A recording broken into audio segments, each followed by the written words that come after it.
In this video, I am going to show you how to fix the Lenovo Yoga 700 boot loop, restarting stuck. First of all, press the Novo button from your laptop.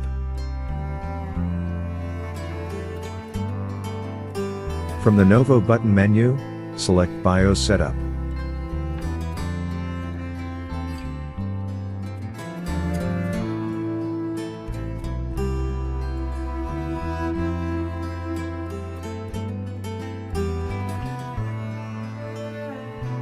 Now go to the boot menu, change the boot mode value legacy support, and boot priority to legacy first.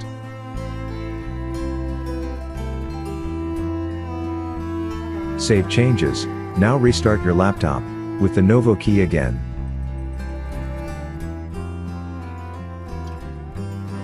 This time select boot menu, and then select USB HDD. Your window is starting. Thanks for watching. Smash the like, share, and subscribe button.